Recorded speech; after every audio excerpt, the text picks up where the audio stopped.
Ma'am, we are on live. Good afternoon to everyone present here with us today. This is Shreyan from IGCP. I would like to welcome all the viewers who have joined our platform for the better exchange of knowledge that is going to be shared our keynote speaker, Dr. For today's session, with much pleasure and honor, I would like to welcome a very renowned doctor, Vishalu Ward. Ma'am is the Director of Sai Netralaya and Specialty Clinic, Pune. With the help of ma'am and her wonderful insight, we will be taking a close look on today's topic, which is current scenario in eye problem. Without further delay, I would like to welcome ma'am at our forum and would like to hand over the session to her for her precious talk to begin with. Over to you, ma'am. Thank you. Thank you. Thanks for the kind introduction. Now I'll share my screen.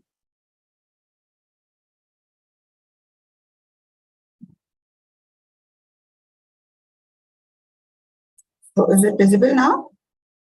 My slides are visible? Hello? Yes, ma'am, your slides are visible. Okay.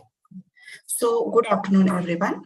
Today I'll be talking on current scenario in eye problems. So what are the most common complaints that patients comes in our OPD, in ophthalmic OPDs? Just a minute, there is some problem. Let's stop sharing.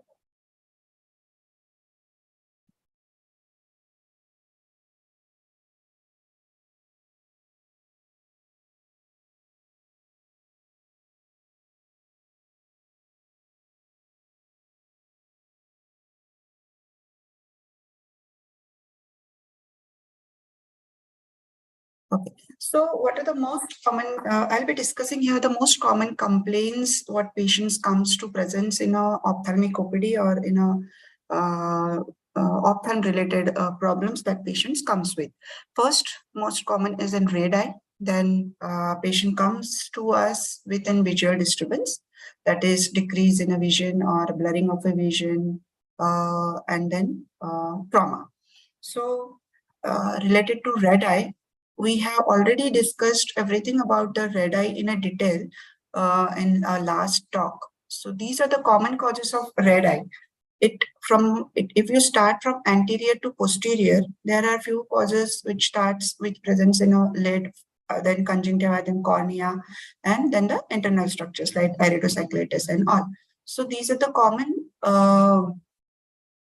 diagnosis of a red eye. But what is the present most common scenario in today's ophthalmic condition is the conjunctivitis. We all are aware that conjunctivitis, at present, viral conjunctivitis is going on. So this is the current problem of or the presenting complaint that patients come to us in our OPD. So there are three types of conjunctivitis: viral, bacterial, allergic conjunctivitis. So at present, what is going on is a viral conjunctivitis with a mixed severe to mild form of severity.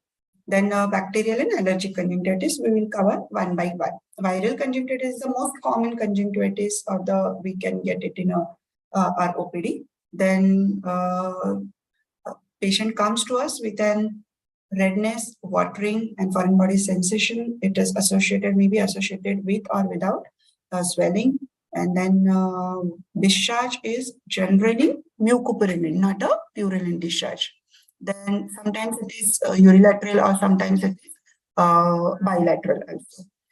What is the typical on examination is this is associated with pre-auricular lymphadenopathy. Patients also present complaints pain here in front of the ear, or there is an pre-auricular lymph node enlargement in cases of the viral conjunctivitis. So most common virus that affects the conjunctiva is the adenoviral conjunctiva, or the adenoviral conjunctivitis is the most common. So how do we treat this conjunctivitis is by applying a cold fomentation, then frequent application of an lubricating drop and antibiotic, mild to moderate form of antibiotic depending upon the severity of case. At present, this is going on, viral conjunctivitis is going on. So this is how this discharge look like? This this is an subtarsal finding of a papillae or the follicle. Papillae are the landmark of an allergic conjunctivitis, but follicle is the landmark of a viral conjunctivitis. Then comes to bacterial conjunctivitis. Bacterial conjunctivitis is generally associated with a discharge, eye discharge, and discharges is purulent type of discharge we get in a bacterial conjunctivitis. It can affect any age of the we can see it in adult also, we can see it in our children also. Nowadays, bacterial conjunctivitis has gone down because of the proper hygienic condition, but we may come across such type of conjunctivitis in these patients.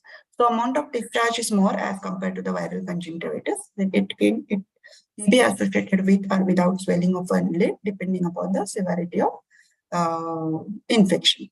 And most important thing in a bacterial conjunctivitis is we should give a broad spectrum antibiotic. We should avoid steroids. Any kind of infection, it gets flare up with that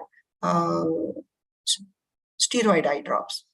And then most common is an allergic conjunctivitis. See, bacterial viral conjunctivitis, they have a short course of disease, and they present typically in a summer or in a rainy season. But allergic conjunctivitis, it has a chronic or the long-term course, and patient keep on neglecting the redness and itching and roping discharge, whatever they face with in a day-to-day activity. So this we have to be in a we have to be alert in about the allergic conjunctivitis, because this is day by day it is increasing, not only in a severity but also in a number of cases of allergic conjunctivitis is increased nowadays, and number of complications related to allergic conjunctivitis are also increasing.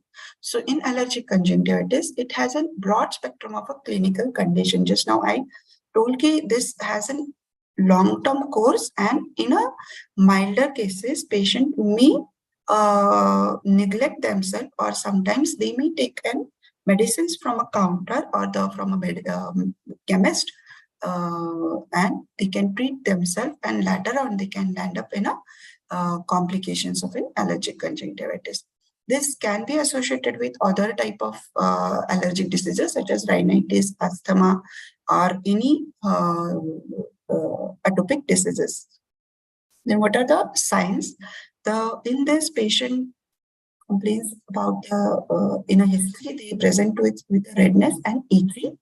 And on an examination, there is a redness, there is a watery discharge, and chemosis. Chemosis is generally seen in an allergic condition.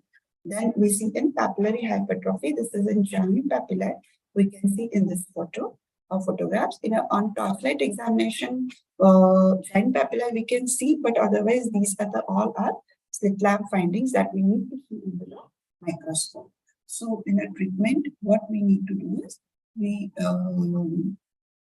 should make aware about the allergen avoidance. Then we can tell them about the cold fermentation, or the cold fermentation with the help of the ice pack, the antihistamine medicines, mast cell stabilizer, and topical steroids. See, we all are aware about the allergies are very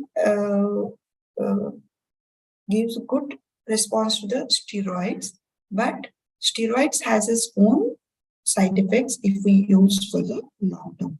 So that is what happening with allergic conjunctivitis. They take in medicine. If they feel better, they will keep on using themselves, and later on they present to us with the medicine related complications. And if patient doesn't get treated on time, these are the few complications of allergic conjunctivitis I would like to share over here. This is Schweppes ulcer. What is a Schweppes ulcer? There is a discontinuity in the epithelium of a cornea because of the constant rubbing of this papillae. These papillae we get on the tarsal blade, and with every blink, these papillae gets rubbed on the cornea, causing an Schweppes ulcer. Then this is a limbal cell deficiency. Limbal cell deficiency is where we get an opacification of a cornea with pannus or the blood vessels on the conjunctive. There occurs the conjunctivalization of the cornea, and that is called as a Nimble-Stein deficiency. This is a keratoconus. In a keratoconus, we get in conical shape of the cornea instead of a round convex shape. Shape gets altered because of the rubbing and itching on the of the patient. There occurs irregular pressure on the cornea, and it changes its shape, leading to an keratoconus. So in a keratoconus, in a milder form, we can treat this within different types of modalities available. But in a delayed form, sometimes we need to change the cornea, or we may need to corneal transplant. So then, second most common visual complaint that patient comes to us is a visual disturbance. So visual disturbance, it can be just blurring of a vision, or it can be for far, it can be for a near, or it can be for a reading. So what are the common scenario in a today's day-to-day practice about the visual disturbance, or the causes of the visual disturbance? Are the most common is the refractive error. Refractive error, it can present in or at all age group, like in a children, in a adulthood, or it can in a 40s or so. So refractive error is the most common visual disturbance cause. Then cataract, glaucoma, and age-related macular degeneration. So now coming to an refractive error. So there are these main refractive errors are, it can be in myopia, hypermetropia, or presbyopia. Myopia is an minus number. Patient cannot see for the far. Near activity is very good, or near visual acuity is very good. Then is in hypermetropia. This is a plus power that patient has. And here generally because of the accommodation, they adjust their focal length, but here they have a more difficulty for a near work than the far. Then presbyopia. Here this starts at the age of the 40, and patient or the presents with an ability to read or see for the near objects, like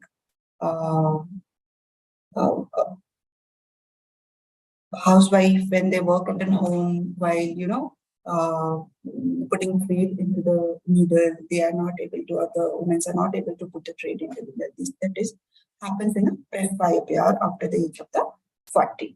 So why it is important to diagnose the refractive error in a childhood at a proper age? Because sometimes if we miss the refractive error, child can go in an amblyopia. What does mean by amblyopia is a lazy eye. That means if there is a disparity in a refractive error in two eyes, eye which has a more eye which has a refractive error, it doesn't develop its vision, and that eye become a lazy. So if we pick up it early, then we can improve that, or we can stimulate that lazy eye to improve that its vision. So it is very important to pick up the refractive error in a childhood age group at an early stage. And generally it happens in an hypermetropia, or generally it happens when there is an one eye is normal and other eye is having a refractive error, or the hypermetropic. So it is very, when you open both eyes, it is very difficult to diagnose that there is a disturbance in a vision, unless and until we close one eye and we see it. So refractive error is an important visual complaint, or the disturbing complaint that patient come to us. So this is how normal eyeball is. Here the image is formed on our retina, so we can see for a far, near, and intermediate till the age of the 40. And after the 40, as we lose the accommodation power, we cannot adjust the focal length, and we need a near vision glasses at the age of after the age of the 40. This is in myopia. Here the focal length or the eyeball is long, so image form is in front of the retina. So we can correct this with the help of the concave glasses, that is minus glasses. Now this is in the hypermetropia. Here anatomically eyeball or the axial length is small, and image form is generally behind the retina. So we correct this by giving in convex or the plus lenses to the patient. This is one more important refractive here is an astigmatism. What do you mean by astigmatism? Is this corneal curvature there is a difference in a vertical and horizontal curvature. So when light rays passes through these different curvatures and form an image at a different level, that called as an astigmatism. We can see astigmatism in a myopic patient also. We can see in a hypermetropic also. Sometimes patient can present with a compound myopia or compound hypermetropia. So this is about the refractive error. This is the most common presenting complaint. Now what I was talking about, the amblyopia. Amblyopia is decreased visual acuity in one eye, usually due to lack of stimulation of the eye. Because we all know at birth, generally, or at birth, no one has a full vision, or it develops as we grow up from the age of the till the age of the 6 years. So 6 to 7 years. So if there is any disturbance in the stimulation of the vision, then that eye or the visual acuity gets suppressed at that time period, and eye becomes lazy or the amblyopic. So what are the causes of the amblyopia? If one eye is having squinting, one eye is having and large refractive error as compared to other eye, and if there is an ptosis, so light rays doesn't go through the pupil and doesn't fall on a retina, and sometimes in a congenital cataract also. Or the media, any media opacity can lead to amblyopia. So amblyopia needs an early referral and early treatment, so we can prevent this preventable blindness, or we can reverse this if we treat it at a proper time. If refractive error is there, then we correct that refractive error and we give a patching to the other eye, to the normal eye, to stimulate or give a more exercise to the diseased eye or amblyopic eye. So this is all about the refractive error. Then most cause of visual disturbance is an cataract. So cataract, congenital cataract itself is a different topic. So senile cataract we are or I'll be talking more. So what is cataract is? This is a normal lens which is present in our eye, which is a crystal clear or which has a good transparency. When light rays comes through it, they passes through and form an image of the retina. But in a cataractous lens, it gets opacified or transparency is decreased or transparency is reduced, so the light rays cannot fall on the retina to form a clear image. So this is a senile cataract. So whatever vision we lose because of the cataract is reversible. And currently, what is the best method to treat cataract is the cataract extraction with the help of the phacoemulsification and insertion of a foldable intraocular lens. So this is how, this is a phaco probe which has entered into the eye. We remove the upper or the anterior capsule of a lens, and then we divide the lens into different small pieces, and this phaco probe absorbs the cataractous lens, and we put the foldable lens on a posterior capsule in the back. So this is how it fits in the back. This is an anterior capsule, this is a posterior capsule, and this we insert the intraocular lens with the help of the injection in the back. So this is the current method of a cataract treatment, or the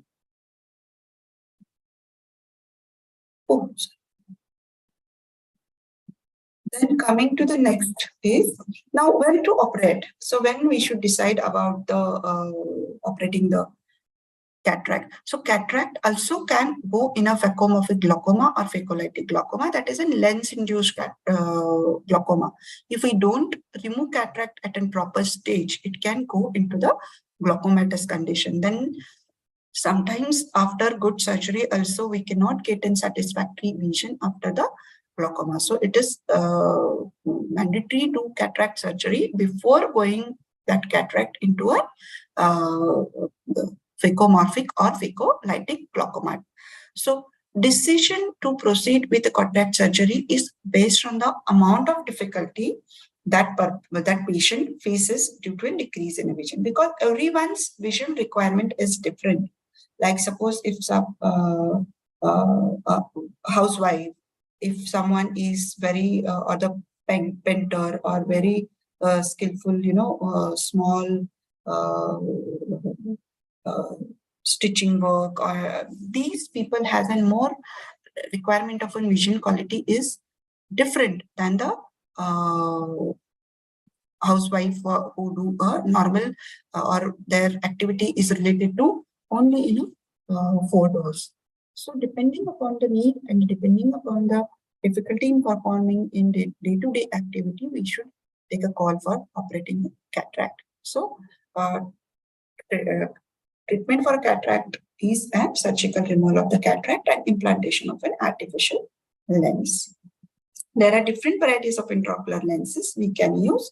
Foldable also is they have a hydrophobic and hydrophilic type of intraocular lenses that we can use. Again, there are the multifocal or the EDOF lenses or the monofocal lenses we can use depending upon the patient's need and patient demand for the clarity of the vision. Then coming to a second cause of the visual disturbance is in glaucoma. So glaucoma is a group of eye diseases that can cause a visual loss and the blindness by damaging the nerve in the back of the eye, and that is called as an optic nerve. So symptom-wise, generally this is a silent killer. This is a very slow progressive disease. Patient may not notice this in an early stage unless and until we or the ophthalmologist check the regular intraocular pressure, then optic nerve. These are the parameters we should see in our every visit of the patient. So why it is important to pick up the glaucoma in an early stage is there is no cure for the glaucoma. But early treatment can stop the progress of the disease and we can prevent the patient from going into the blindness. So what are the causes or what is glaucoma? We already I have discussed this. There happens the increase in intraocular pressure and that gives a pressure on an optic nerve. So what it causes is we have a central as well as peripheral vision. So as pressure gives a pressure on the nerve, it reduces the peripheral vision first, and at the end, it patient loses his or her central vision, and that leads to a total loss of the vision.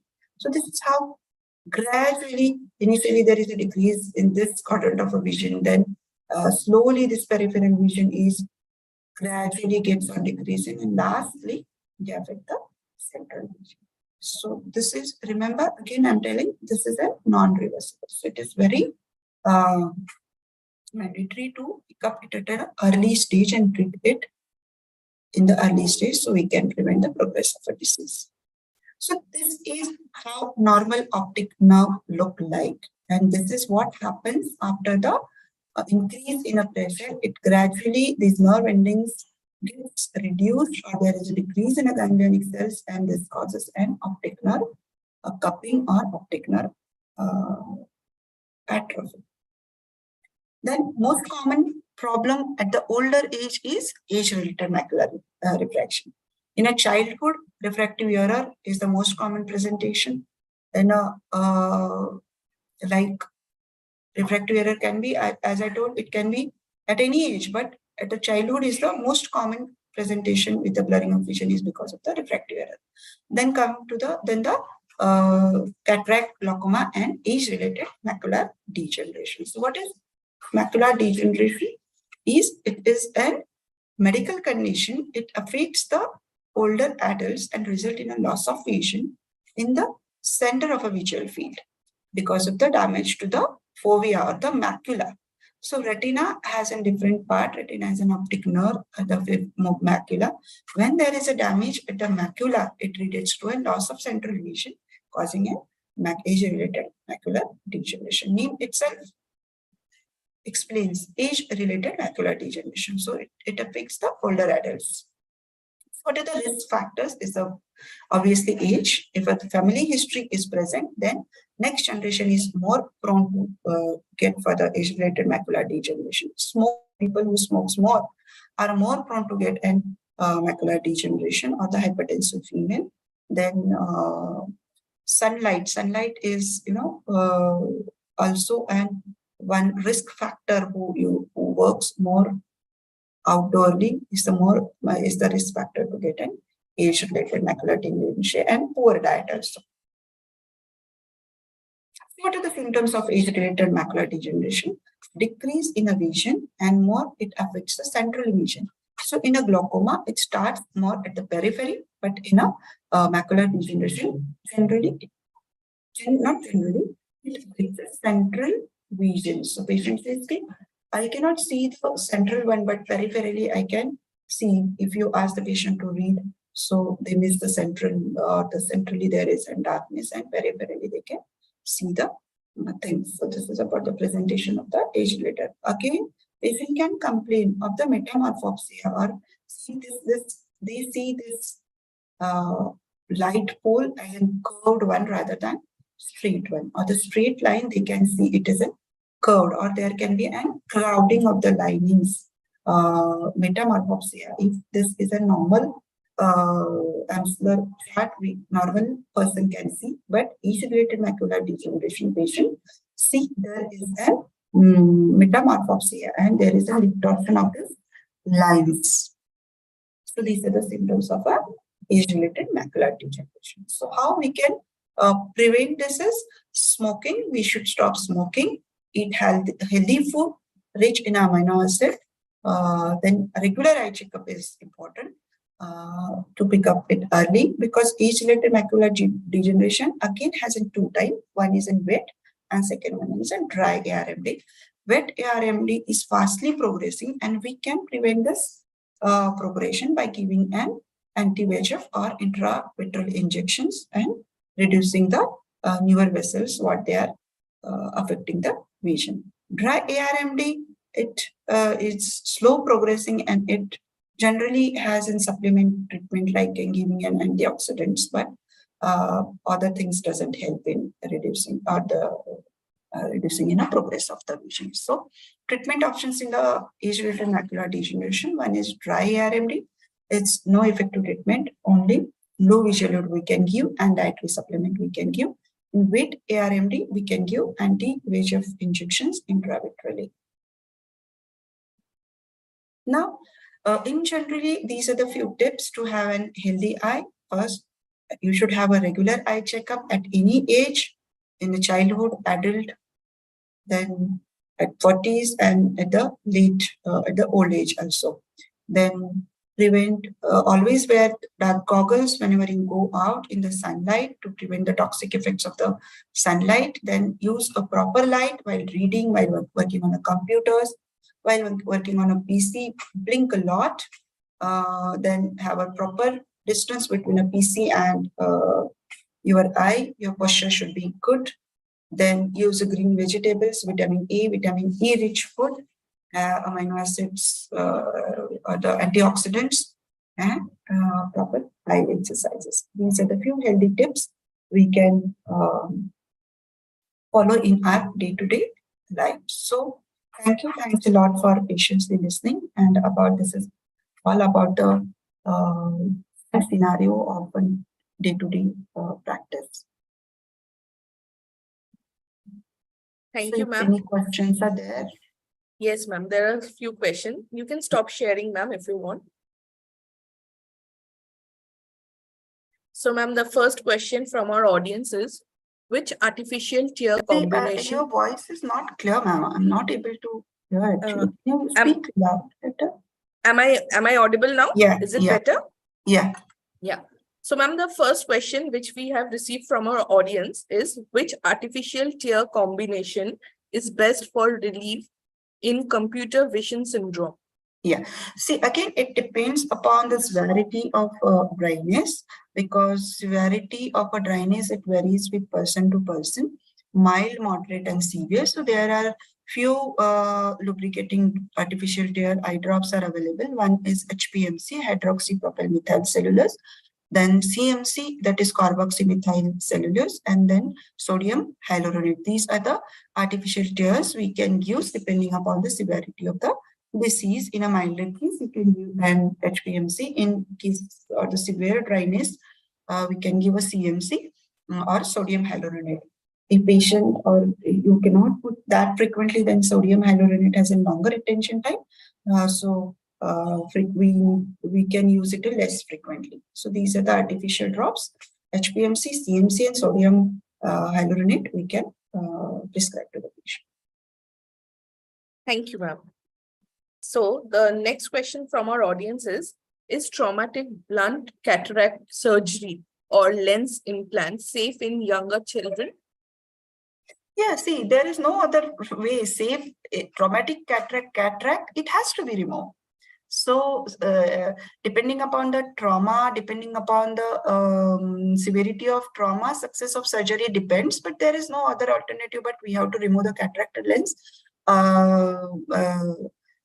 If it is associated with subluxation, there are a few risk factors, but there is whether it's we have to take a chance and we have to remove the lens and we have to put the intraocular lens in the cataractus, traumatic cataract. Only thing is which lens you will use. It depends upon the severity of the trauma to the lens. If there is a subluxated lens, then if we cannot put the lens in the back, we put it in the sulcus. Sometimes we do it like scleral fixation lenses. These are the different lenses available, but we have to do it in a traumatic cataract. Cataract surgery has to be there. Thank you, ma'am. The next question from our audience is, how does eye fatigue evolve over time with long office hours? Long? Office hours. Yeah. See, what is eye fatigue? I tell you. Our eye, like other muscles, we have an intraocular muscles also. So we adjust focal length according to use of our vision. And these muscles, if are used excessively, they get tired after few hours. Like suppose if working on a computers for a long hour, then seeing at a near object for a long hour, you are keeping that muscle in that position for a long hour. So it gets fatigue. So it needs relaxation. That's why we should change our gaze in between to give relaxation to that muscle. In between, you should see for the far object. So that near muscles, what are acting gets relaxed with, and they won't get it in a fatigue. Just like if you run for a longer distance, how you get fatigue with, same way your eye muscles also get fatigue with. If there is an excessive use, there is no rest in between to your eye muscles. So for that, you should take break in between, go roam around, change your eye gaze position, blink a lot. That also gives us a little bit of relaxation to your eye muscles to reduce eye fatigue or the work-related eye fatigue. Thank you so much, ma'am. So the last question from our audience is, does computer work causes increased eye pressure, a symptom representative of glaucoma? Symptoms? Representative of glaucoma. Glaucoma. No, excessive computer work doesn't increase your eye pressure. Eye pressure, glaucoma has two types. One is a narrow angle glaucoma and then the open angle glaucoma. Narrow angle glaucoma, that is an anatomical structure of an eyeball is little crowded, and patient with a plus number or a small eyeball are more prone for it. But computer vision, computer work, it doesn't increase your eye pressure. Symptom, sometimes patient can complain of a frequent change in a glasses and a rapid change in a glass power.